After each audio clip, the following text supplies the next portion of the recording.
Assalamualaikum warahmatullahi wabarakatuh.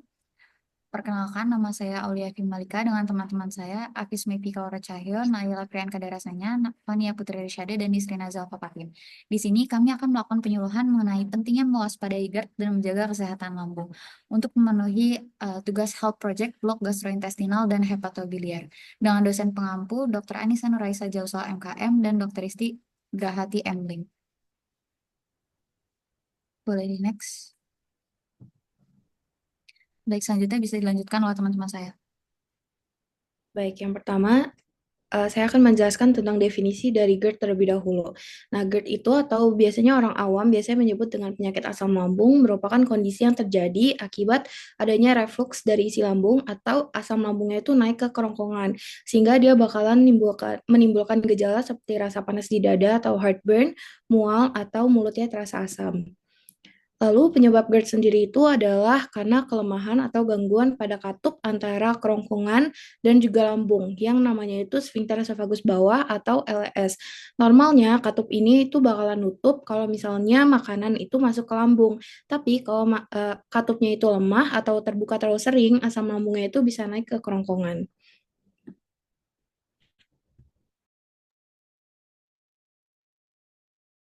Baik, selanjutnya untuk faktor resiko dari GERD sendiri, itu yang pertama ada gangguan struktur dan fungsi, itu seperti tadi adanya kelemahan dari sphincter esophagus. Kemudian yang kedua bisa karena obesitas, menyebabkan tekanan dari abdomennya atau perutnya itu jadi tinggi, kemudian merokok, makanan dan minuman yang berbumbu tajam, kemudian stres dan faktor psikologis lainnya, faktor genetik, kehamilan, dan penyakit lain.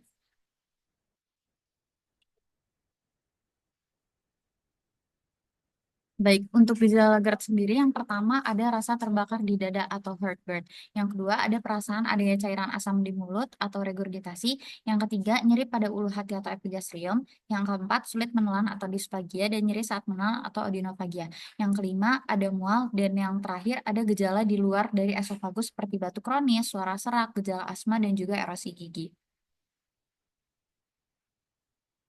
Oke, untuk komplikasi GERD sendiri itu yang pertama ada struktur peptik. Jadi di bagian esofagus bagian bawahnya itu dia bakal menyempit. Yang kedua ada baret esofagus dan adenokarsinoma esofagus. Kalau untuk baret esofagus sendiri, jadi eh, sel-sel yang ada di bawah esofagus itu dia berubah dari epitel yang dari esofagus jadi epitel yang sama kayak di pencernaan. Nah, kalau adenokarsinoma itu ganasnya. Kemudian yang ketiga ada ulkus peptikum dan perdarahan saluran cerna bagian atas. Jadi bisa aja lambungnya atau ususnya itu bolong-bolong.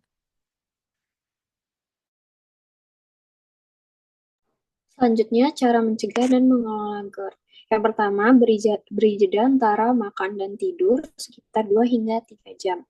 Yang kedua, hindari dairy products di pagi hari, terutama saat kondisi perutnya kosong. Kemudian yang ketiga, makan dalam porsi sedikit.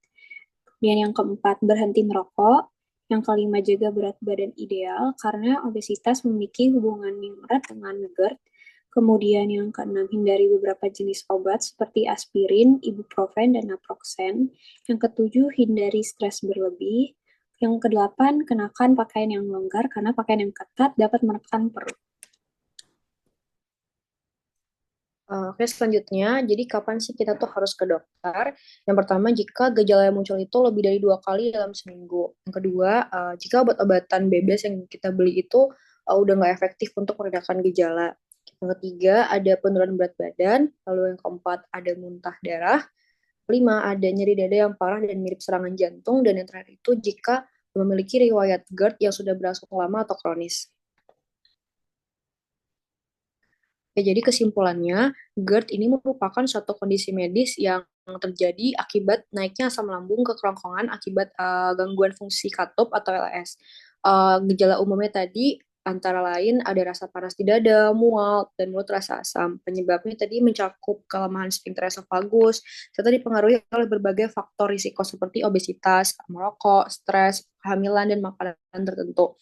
Untuk mencegah dan mengelola GERD, disarankan menjaga pola makan sehat, berhenti merokok, mengelola stres, menjaga berat badan ideal, dan juga bisa dengan cara mengenakan pakaian yang longgar.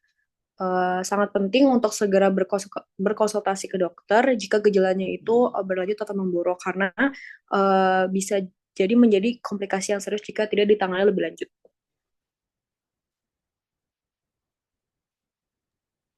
Baik, sekian dari kami. Mohon maaf bila ada kesalahan. Terima kasih. Wassalamualaikum warahmatullahi wabarakatuh.